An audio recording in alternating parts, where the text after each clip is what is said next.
हर राशि वाले लोग कोई ना कोई गलतियां तो करते ही हैं, और जेमिनी राशि वाले भी इसमें पीछे क्यों रहे भाई, उनको भी गलतियां करने का पूरा हक है और वो करते भी हैं गलतियों को। अक्सर जेमिनी राशि वाले लोगों के बारे में कहा जाता है कि ये कमिटमेंट फोबिक होते हैं, कमिटमेंट नहीं करते किसी चीज को लेकर, किसी का होके नहीं रहते, किसी चीज को 100% नहीं देते, हमेशा यहाँ वहीं डोलते रहते हैं, and they are never really serious about things. ये कुछ कमियां तो हैं जो हमें देखने को मिलती है, बट इनकी ये सबसे बड़ी गलती नहीं है। तो आज मैं आपको बताती हूँ कि इनकी सबसे बड़ी गलती क्या है। अगर आप मिथुन राशि के हैं तो इसको जरूर देखिए। अगर आप किसी को जानते हैं जो मिथुन राशि का है and you really care about them, तो भी आपको ये जरूर देखना चाहिए, ताकि आप जान सकें कि एग्जैक्ट रीजन क्या है, why are they the way they are. So let's get started. नमस्ते, भाग्यश्री होलिस्टिक एस्ट्रोलॉजी में आप लोगों का एक बार फिर से स्वागत है।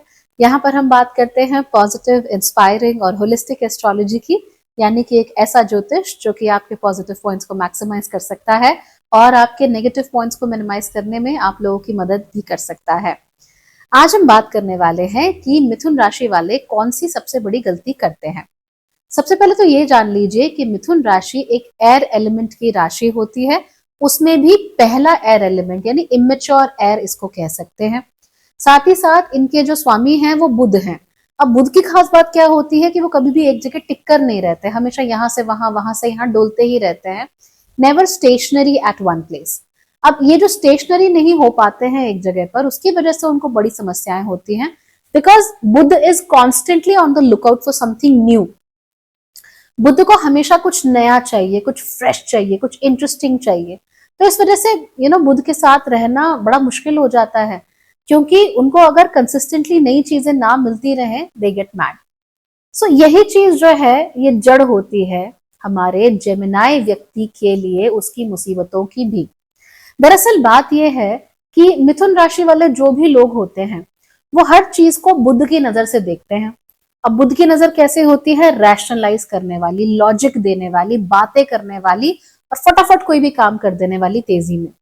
इसकी वजह से होता क्या है कि जब वो किसी महफिल में जाते हैं, किसी नई जगह पे जाते हैं, वहां लोगों से मिलते हैं, इंस्टेंटली उनके दोस्त बन जाते हैं, instantly they are able to connect with people. क्यों?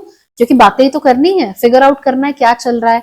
किसी कॉमिक कॉन में जाएंगे तो जाहिर सी बात है सब लोग एनिमे की बातें कर रहे होंगे या इस तरह की बातें कर रहे होंगे। शादी ब्याह में जाएंगे उनको पता है कैसी बातें करनी है, कॉलेजेस में जाएंगे उनको पता है कैसी बातें करनी है। सो दे नो, बिकॉज रैशनली उनको पता है कि भाई जो बंदा कॉमिक कॉन में आया है वो नर्डी है, उसको स्टार वॉर्स के बारे में बताओ, उसको एनिमे के बारे में बताओ, उसको खुशी मिलेगी, will be very happy to learn about it. उसको मालूम है कि भाई अगर मैं शादी ब्याह में जाऊंगा तो शादी ब्याह में लोगों को एक दूसरे के लाइफ में घुसने की बहुत इच्छा होती है कि उसके साथ क्या हो रहा है, उसके साथ क्या हो रहा है। They know this, right? Because Buddha quickly पहचान लेते हैं इन चीजों को। तो ऐसे में क्या करते हैं, जहां पर ये तरह की बातें हो रही होती हैं वहां पर दे फ्लरिश, इंस्टेंटली मित्र बना लेंगे, इंस्टेंटली दोस्त बना लेंगे, they have a great time. किसी को जानते भी नहीं अगर वहां चले जाएंगे, बढ़िया से दोस्त बन जाएंगे, मजे आ जाएंगे इनको। बट रिश्तों की जब बात आती है तो वहां पे रैशनैलिटी तो हमेशा चलती नहीं है, वहां पर चलते हैं इमोशंस, और इमोशंस कभी भी रैशनल नहीं हो सकते, right? They simply can not be rational. और ये जो इमोशंस होते हैं वो होते हैं बुध के पिता, यानी कि चंद्रमा। और आप जानते ही हैं कि चंद्रमा को बुध से कोई समस्या नहीं है, लेकिन बुध को चंद्रमा से बहुत ज्यादा समस्या है। और यही कारण है कि जब बुध इमोशंस को देखते हैं, उस इरेशनैलिटी को देखते हैं, तो उनको वो चीज बिल्कुल भी समझ में नहीं आती है। इसीलिए मिथुन राशि वाले लोग फट से मिलेंगे, फट से दोस्त बन जाएंगे, आपके जीवन में आ जाएंगे, फन करने को बुलाओ, पार्टी करने को बुलाओ, fantastic. But when it comes to actually sitting down and doing emotional stuff, emotional बातें करना, कंधे पर सिर रख के सोना एंड ऑल दैट, मिथुन राशि वाले को ये नहीं समझ आता कि इनसे कुछ कहें तो कैसे कहें, इन्हें दिलासा दें तो कैसे दें। कोशिश वो जरूर करते हैं अपनी तरफ से, तो मैं ये नहीं कह रही कि मिथुन राशि वाले लोग खराब होते हैं, वो कोशिश पूरी करते हैं, बट क्योंकि नेचुरल बैर है ना उनका चंद्रमा के साथ, तो जो नेचुरल बैर है वो उनको 100% इमोशंस को समझने में क्या कहते हैं, मदद नहीं करता है, और वो कहीं ना कहीं जरूर अटक जाते हैं। तो फ्लाइट और फाइट रिस्पॉन्स जनरली होता है, लेकिन मिथुन राशि वालों में फ्रीज रिस्पॉन्स आता है। आप इनके सामने कोई भी इमोशनली बहुत ज्यादा गहरी बातें करिए, या इमोशनली आप रो रहे हो, दुखी हो, गुस्से में हो, और मिथुन राशि वाले एकदम फ्रीज हो जाते हैं, they simply do not know how to handle it. हाँ, जैसे जैसे वो दूसरों को देखते जाते हैं कि अच्छा पापा मम्मी का झगड़ा, मम्मी ने गुस्से में रोना शुरू कर दिया तो पापा ने ये बोला, इसका मतलब यही सही तरीका है, अगर कोई मेरे सामने रोए तो मैं उसको साथ एग्जैक्टली यही करूंगा, थिंग्स विल बी बेटर। तो ये उन्होंने कॉपी किया हुआ होता है दूसरों से, दूसरों को देख देख कर ही बड़ा सीखे हुए होते हैं। बट अगर आप इनके सामने जेन्युइनली कुछ इमोशनल वो करोगे, स्पेशली अगर इंटेंस इमोशंस को प्रदर्शित करोगे, तो मिथुन राशि वाले अच्छे खासे लेवल पर डिस्टर्ब हो जाते हैं, they really have a problem. हाँ, इनकी जब उम्र बढ़ती जाती है, of course as they grow older, तो वो थोड़ा समझदार होते हैं, उनको आदत पड़ जाती है, लेकिन शुरुआती समय में अक्सर उन्हें ये सब करने में प्रॉब्लम होती है। इनफैक्ट उम्र अगर बढ़ भी जाए तो भी मिथुन राशि वाले इंटेंस इमोशंस नहीं चाहते। कोई बहुत बुरी तरीके से रो दे, कोई बहुत बुरी तरीके से गुस्सा हो जाए, किसी को अति का प्यार इनके ऊपर आने लगे, कोई भी सिचुएशन हो जहां पर इमोशंस जो हैं वो एक लेवल के ऊपर चले गए हैं, बहुत इंटेंस हो गए हैं, वहां पर मिथुन राशि वाले व्यक्ति ऑटोमेटिकली फिडल करना शुरू कर देते हैं। They simply do not know how to respond to those things. और यही इनकी सबसे बड़ी गलती भी होती है। क्यों? क्योंकि ऐसे में क्या होता है, फिर कई लोग मिथुन राशि वालों की तरफ पता है कैसे देखते हैं कि या तो बकबकी करता रहता है या तो बोलती ही रहती है। They are not able to connect with you emotionally. कहीं बहुत घूमने जाना हो, फन करना हो तो वो आपको बुला लेंगे, आज के दिन फ्री हैं तो आज तो आपसे बड़ी गहरी दोस्ती हो गई उनकी। लेकिन कल को if they have to prioritize you or somebody else, तो वो हमेशा समबडी एल्स को ही प्रायोरिटी देंगे। वजह क्या है? वजह ये है कि दूसरा व्यक्ति उनका अपना है, उसके साथ वो इमोशनली कनेक्टेड है। तो आपने चाहे कितना भी फन क्यों ना किया हो उनके साथ, जब इमोशनल कनेक्शन दूसरे वाले व्यक्ति से है तो वो वहीं जाएंगे, आपके पास नहीं टिकेंगे। और उनके दिमाग में आपकी इमेज ऐसे व्यक्ति की बन जाती है जो बस मजे लेने चाह रहा है, फन करना चाह रहा है, जिसका और कोई मतलब नहीं है जिंदगी में। And of course you are humans, right? You also want company, you also want your own people, आपको भी अपने लोग चाहिए। लेकिन दुनिया आपको किसी और ही नजर से देखना शुरू कर देती है और वो आपसे फिर सहा नहीं जाता, वो आपसे बर्दाश्त नहीं होता। ठीक है, तो ये तो एक नंबर 1 हो गया। दूसरा चीज क्या होता है, कई बार अगर बुध खराब हो, मान लीजिए अगर आप मिथुन राशि के हैं, बुध इज नॉट गुड, राहु पहले घर में है या इस तरह की चीजें हो, तो लोग आपकी स्पीच से इरिटेट ज्यादा होते हैं। तो वो थोड़ी देर तो आपको झेल लेंगे, बट बिकॉज वो आपने इमोशनली इन्वेस्टेड नहीं है, इसीलिए फिर वो जब उनकी ऑब्लिगेशन नहीं रहती ना आपको झेलने की, फिर वो आपसे एकदम दूर भाग जाते हैं, then they are not with you. ये हमको देखने को बहुत जल्दी जल्दी मिल जाता है। इनफैक्ट रिश्तों में भी ये होता है, अगर कोई लड़की है, कोई लड़का है, ऑब्लिगेटेड हो, they will talk to you, भाई जरूरत है, क्या करना है, लेकिन जैसे ही ऑब्लिगेशन हटा, वो व्यक्ति रफू चक्कर, उसको आपके साथ ज्यादा समय नहीं बिताना। तो ये बहुत इंटरेस्टिंग चीज होती है।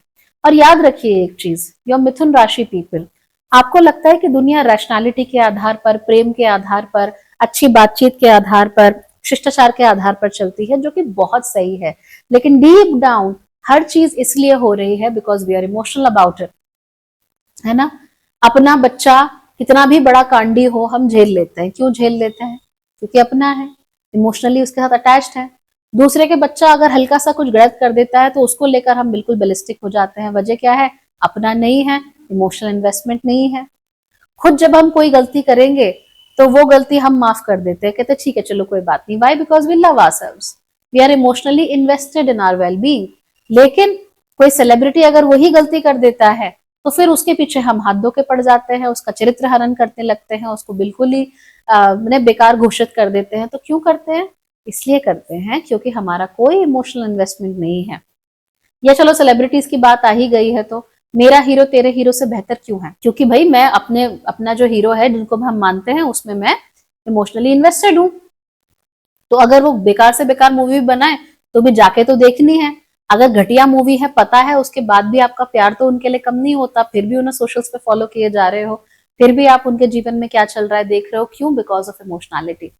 अब यहाँ पे जो मिथुन राशि वाले हैं वो रैशनैलिटी घुसड़ने लगते हैं, कहते हैं कि यार इसकी तो फिल्म ही नहीं चल रही, मुझे तो समझ ही नहीं आता लोग इसे इतना प्यार क्यों करते हैं, इसको इतनी ब्रांड डील्स क्यों मिलती हैं, पिछले 3 फिल्में तो इसकी फ्लॉप हो गई। बात तो वो है ही नहीं।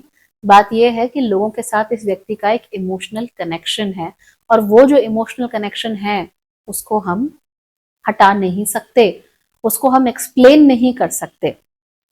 आपको भी सतही लेवल से नीचे जाकर इमोशनली चीजें करनी पड़ेंगी। और वजह क्या है प्रॉब्लम होने की? वो ये वजह है that you yourself are not able to understand your emotions. आप एग्जैक्टली किसी व्यक्ति के लिए क्या फील करते हो, आपके मन में उनके लिए क्या है, आप इसको कभी 100% जान ही नहीं पाते। आप किसी से अगर प्रेम भी करते हो तो आपको 5 साल बाद आएगा, oh my God I was in love. उस समय पर तो आपको फन करना है, उस समय तो आपको बातें करनी है, चाहे आपकी भाव भंगिमाएं जो भी हो, चाहे आपके हाव भाव कैसे भी हो, उससे सामने वाले को कुछ भी मालूम चल रहा हो, लेकिन वो understanding that okay I am in love, I actually like this person, I want to be with this person, ये आपके साथ हो नहीं पाता है और आप उसे फिर बात को हंसी में टाल देते हो। फिर क्योंकि है तो बुद्ध ही, इसलिए वो टिकेगा तो है नहीं, तो चलो प्यार तो हो गया, लेकिन मेरे दोस्त मेरा बाहर वेट कर रहे हैं, वहां भी तो जाना है, अरे आईपीएल शुरू हो गया, अरे ये फुटबॉल लीग शुरू हो गई, अब ये हो गया, अब वो हो गया, अब वो हो गया। तो constantly going around but not sticking to places जहां पे आप एक्चुअली इमोशनली इन्वॉल्व हो। And remember everybody is emotional, everybody is taking emotional decisions, हर चीज इमोशनल है जिंदगी में, ठीक है। So you have to understand कि ठीक है मैं भी इमोशनल हूँ, मैं भी कुछ चाहता हूँ जीवन से या चाहती हूँ जीवन से, मेरे भी कुछ गोल्स हैं, कुछ ड्रीम्स हैं and I would like to fulfil them. अगर आप वो फुलफिल कर पाते हो तो वो जो इमोशनल फुलफिलमेंट है वो बहुत अच्छी मिलती है, अच्छा लगता है। कोई व्यक्ति पसंद आता है, उसका समय बिताते हो, अच्छा लगता है। आप रिलेशनशिप में आते हो, अच्छा लगता है। अदरवाइज पता है क्या होता है, मिथुन राशि वाले बचपन में तो चलो खूब इधर उधर घूमते फिरते हैं, उसके बाद क्या होता है, जिंदगी ना धीमी पड़ जाती है, फिर रूटीन्स बंध जाते हैं। अब टेक्निकली तो routines are great, you are doing all the work, you are meeting people, but अंदर ही अंदर एक अजीब सा डिससेटिस्फैक्शन घर करने लगता है एंड फिर समझ नहीं आता कि ये क्यों हो रहा है। वजह बहुत साफ है, यू हैड इमोशंस, आपने उनको पूरी तरीके से निग्लेक्ट किया हुआ होता है, आप उन पर ध्यान नहीं देते हो, और क्योंकि ध्यान नहीं देते हो इस कारण से आपके जो इमोशंस होते हैं वो कभी खिलकर बाहर नहीं आते। खिलकर, ओके, सो जैसे ये फ्लावर्स है ना, ये खिले हुए हैं, तो ऐसे खिलकर बाहर नहीं आते। तो खिलना बहुत जरूरी है इमोशंस का, अच्छे हो चाहे बुरे हो, चाहे ब्रेकअप हुआ हो, एक दिन रो लो फिर पार्टी करना है ना। ब्रेकअप पार्टी करने का बड़ा मन कर रहा है ना, तो एक दिन रो लो पहले अच्छे से, feel sad, you need to, बुरा फील करो, पीछे मुड़ के देखो क्या हुआ क्या नहीं हुआ, और उसके बाद फिर चाहे अपने आप को चेयर अप करने के लिए पार्टी कर लो। पर ये मत करो कि अरे यार बंदे के घर से आ रहा हूँ, ब्रेकअप हो गया, चल पार्टी करते हैं। नो, डोंट डू दैट, क्योंकि ऐसे में क्या होगा, इमोशंस जाएंगे कहीं नहीं, रहेंगे तो मन के अंदर ही, पर निग्लेक्टेड है ना, तो अभी कुछ नहीं बोलेंगे। जैसे जैसे अपनी लाइफ में आप अकेले पढ़ते जाओगे, क्योंकि दोस्त एक समय के बाद अति नहीं कर पाते ना हम लोग, सबकी अपनी अपनी लाइफ हो जाती है, सब बिजी हो जाते हैं, तब जब आप अकेले बैठोगे तो वो इमोशंस आएंगे and they will hit you like this and you going to have issues. तो अगर आप मिथुन राशि के हैं, acknowledge your emotions, work on them, क्या अच्छा लगता है क्या नहीं लगता, क्या समस्या है, सब कुछ फिगर आउट करो और खुश रहो, और कोई प्रॉब्लम ही नहीं है, यही प्रॉब्लम है सबसे बड़ी, खुश रहो आप बस, ठीक। कुछ नहीं समझ में आ रहा कैसे एक्नॉलेज करना है, नीचे व्हाट्सएप पे एक नंबर दिया है ना, वहां पे जाओ और बोलो कि मुझे सेल्फ डिस्कवरी क्वेश्चंस का पीडीएफ भेज दो, वो आपको भेज देंगे। नहीं तो आप मेरी वेबसाइट पे चले जाओ, वहां पे स्टोर करके लिखा हुआ है, एक जगह एक पेज है, वहां पे जाओ और सीधे डाउनलोड कर लो, फ्री है, कोई चार्ज नहीं है उसका। 100 क्वेश्चंस हैं, उन 100 क्वेश्चंस का जवाब दो, अपना मन को टटोलो, अपने इमोशंस को टटोलो, and you will figure out कि वहां पे कोई व्यक्ति, कोई आकांक्षा, कोई ड्रीम, कोई सपना ऐसा है जो बहुत इमोशनल है, कोई दुख, कोई दर्द, कोई पीड़ा ऐसी है जो बहुत इमोशनल है, उन सब से मिल लो, गले मिल लो, रो धो लो, हंस बोल लो, सब ठीक हो जाएगा। You will be a more wholesome person and you would love it, okay. तो इस पे ध्यान देना, और अगर आप मिथुन राशि के हो so I am sure you are going to do it. अगर आप किसी को जानते हो जो मिथुन राशि का है तो आपको ये वीडियो उसको फॉरवर्ड करना है ताकि उसे अकल आ जाए। Okay then everybody, bye bye, take care.